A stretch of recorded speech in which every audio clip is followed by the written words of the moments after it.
10월 4일 오늘 만나 성경 말씀은 열왕기상 12장 12절에서 15절 말씀입니다.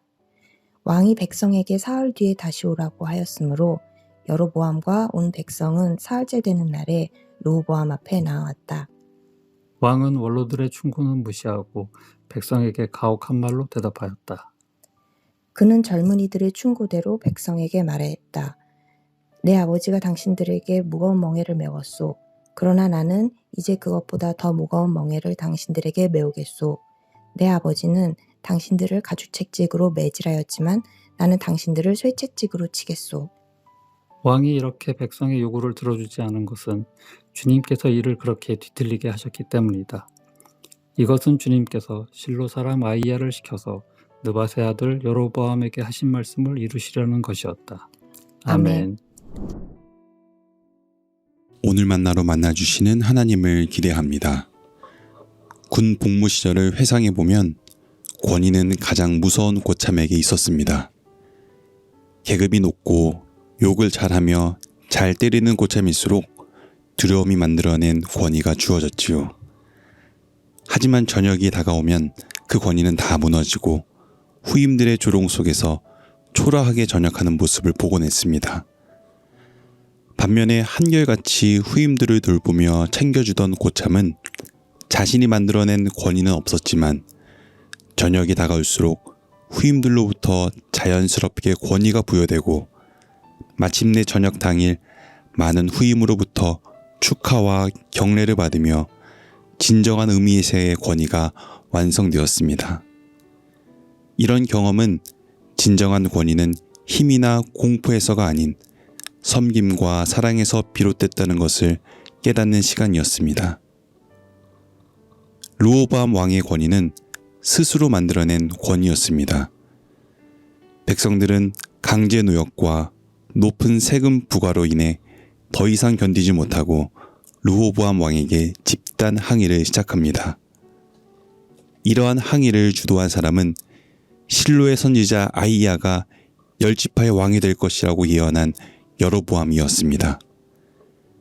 다행스럽게도 르호보암 왕은 백성들의 불만을 가볍게 여기지 않고 아버지 솔로몬을 보좌했던 원로들을 불러 지혜를 구합니다. 하지만 어리석게도 지혜가 담긴 원로들의 조언을 따르지 않고 젊은이들의 충고를 따라 백성들에게 다음과 같이 엄포합니다. 내 아버지가 당신들에게 무거운 멍에를 메었소. 그러나 나는 이제 그것보다 더 무거운 멍에를 당신들에게 메우겠소. 내 아버지는 당신들을 가죽채찍으로 매질하였지만 나는 당신들을 쇠채찍으로 치겠소. 아버지가 가죽채찍이었다면 이제 자신은 쇠채찍으로 다스리겠다는 겁니다. 아버지 때보다도 더 무거운 세금과 멍에를 부여하여 공포심과 강압으로 민심을 제어하려는 태도지요. 이것은 권위 남용이었습니다. 왕에게 부여된 권위는 백성들의 부담을 줄이고 그들에게 봉사하는 도구로 존재해야 합니다. 하지만 왕은 잘못된 생각에 사로잡혀 물리적인 힘으로 백성들을 두려움 속에서 다스려야 자신의 권위가 흔들리지 않는다고 착각했습니다. 르호보암 왕의 잘못된 판단에 유다 지파와 베냐민 지파를 제외한 이스라엘의 10개 지파는 르호보암을 왕으로 인정하지 않고 결국 등을 돌립니다. 대신 그들은 여로보암에게 왕의 권위를 부여하여 북이스라엘 왕국을 세우지요. 르호보암 왕의 잘못된 판단은 통일 이스라엘 왕국을 남북으로 두동강 나게 한 것입니다.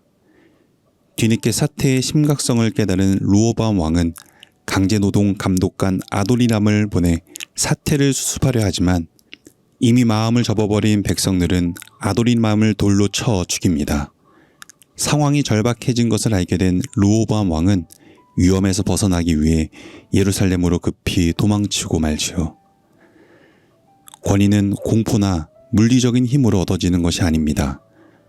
오히려 자신의 권위를 내려놓고 백성의 목소리에 귀를 기울이고 섬기고 봉사할 때 진정한 권위가 부여됩니다. 원로들의 조언처럼 백성들을 사랑으로 섬겼다면 백성들 역시 왕의 권위를 인정하고 기꺼이 그에게 복종했을 것입니다. 하지만 르호보암 왕은 스스로 권위를 부여해버리는 실수를 범합니다.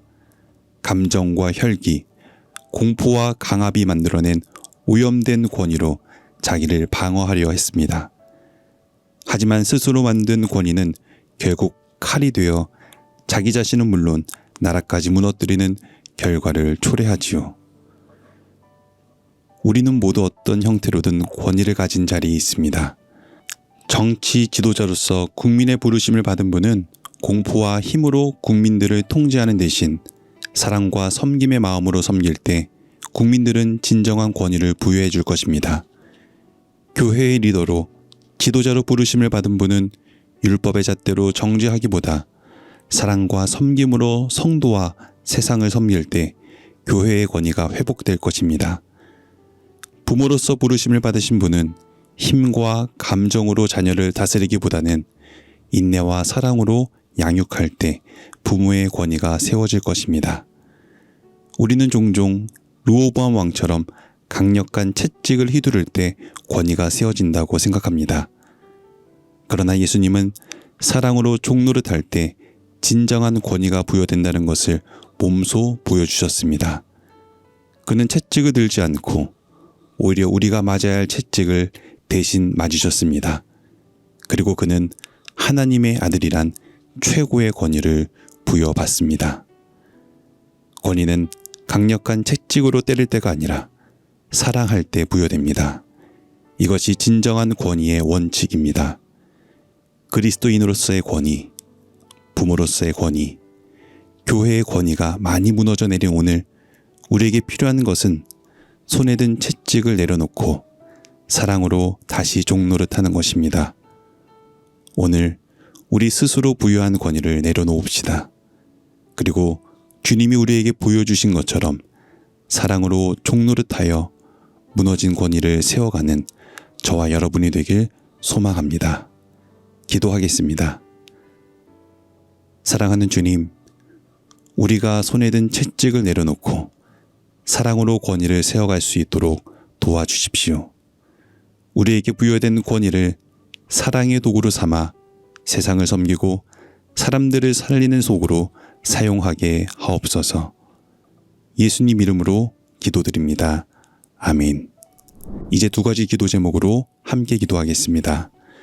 첫째로 말씀을 기억하며 기도하실 때 우리가 사랑으로 종노릇하여 무너진 교회의 권위, 부모의 권위, 그리스도인의 권위를 회복할 수 있도록 도와주옵소서. 둘째로 다음 세대를 위해 기도하실 때 우리 자녀들이 예수님을 만나고 예수님을 나의 주, 나의 하나님으로 고백하며 예배하는 은혜가 있게 하옵소서. 이 제목으로 기도하신 후에 개인의 기도로 나아가겠습니다.